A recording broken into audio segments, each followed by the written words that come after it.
My name is Linda. I am the mother of three children, and one of them overdosed and died in April of 2024.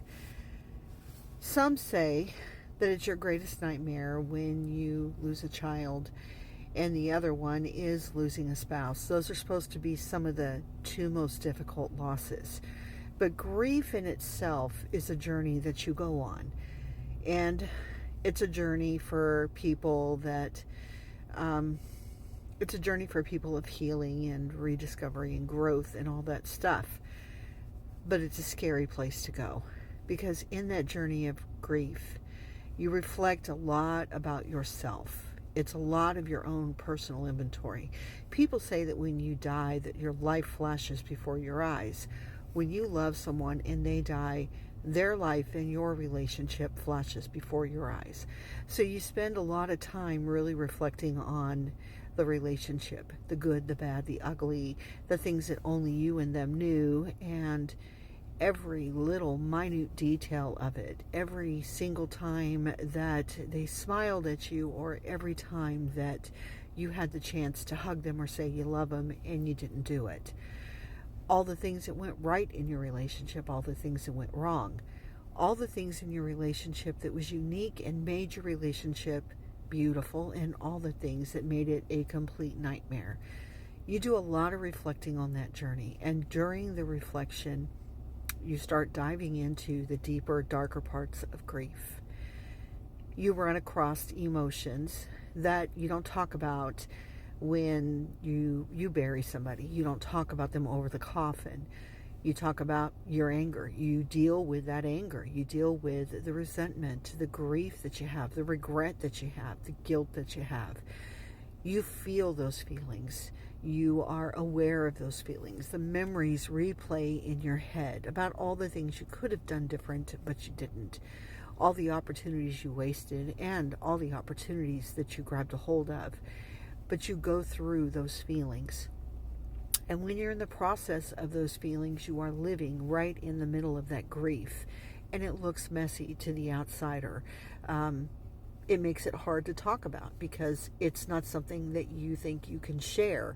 Like, I don't want to talk about the anger that I had at somebody that died, or the resentment that I had, or the envy that I had, or any of the negative emotions because they're dead and I shouldn't be talking about them when they're dead.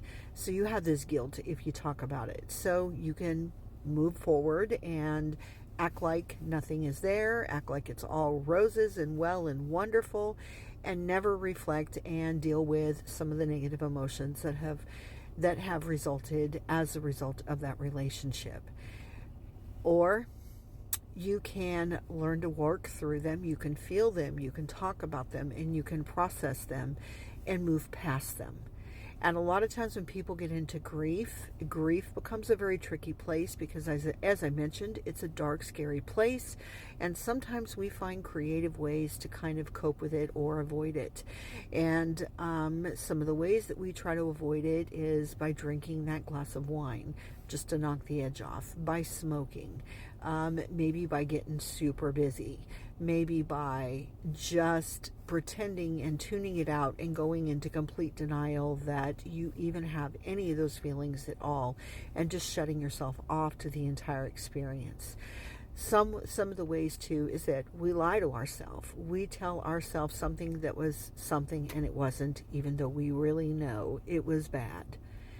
And when we talk about the grief, and we talk about where we are in the grief, and we share our journey of grief with others, there's a lot of concepts and ideas about what we should be going through and what feelings we should feel and how we should behave in grief. None of that is ever reflective of really what's going on. Grief is a unique person to person thing, and it's unique in the prospect of my relationship with my daughter was different than any other relationships. Although I have 3 kids, my relationship with her was different. Her relationship with me was different. The things we did for each other that were positive were different. The ways that we were not so good to each other was different. She brought out some of the greatest strengths in me, and she brought out some of the weaknesses in me, and I did the same for her. During the time of our life together on this earth, we were both supposed to be growing and learning as human beings from each other and doing that inventory with each other and learning to get past it. But in life, we sometimes get stuck in relationships. We get stuck in resentment. We get stuck in anger. We get stuck in denial. We get stuck in our own issues with setting boundaries or having thought distortions that prevent us from doing the right thing for the people that we love. And we get stuck. And when we get stuck, the entire relationship gets stuck and it doesn't grow. The same thing happens in grief. That relationship is being reflective and playing back to you. And if you don't go through the processes, you can get stuck. And if you get stuck, it can lead to things like addiction, depression. It can lead to anxiety. It can lead to a whole lot more negative thinking than you got right now. So when you go through grief, grief is much like the wind. You don't really see it coming, but you feel it. And it has an impact on you. And right now in North Carolina, it is super cold. It's 30 degrees. And I know for like people in Canada or other people, that's nothing. For me, it is. It's something. So it's 30 degrees out there. When that wind hits me, I absolutely feel it. And I want to take shelter. I want to stay warm. I want to do something to take care of myself so that cold doesn't get me. And when you go through grief, it's much like the wind hitting you. You do have to take care of yourself. You do have to do things to ensure that you'll go through the grief the right way and that grief ultimately doesn't take you down. And that was one of my big concerns. So when my daughter died, I immediately went to a counselor, although that's what I am. I went to a counselor to get somebody from an outside perspective and to make sure that as I went down this dark rabbit hole and went on this journey of grief, that I wouldn't get stuck, sidetracked, or get up in my own head about something and not be able to get out.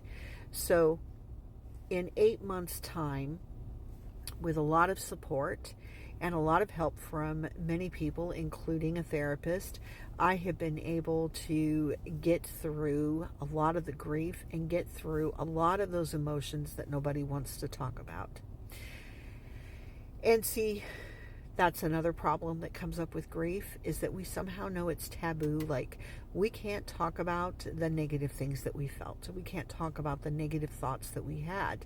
Like if we're taking care of somebody that's terminally ill and we're watching them suffer and we're thinking in our mind that death is going to be a peaceful place for them, we don't want to admit that to anybody.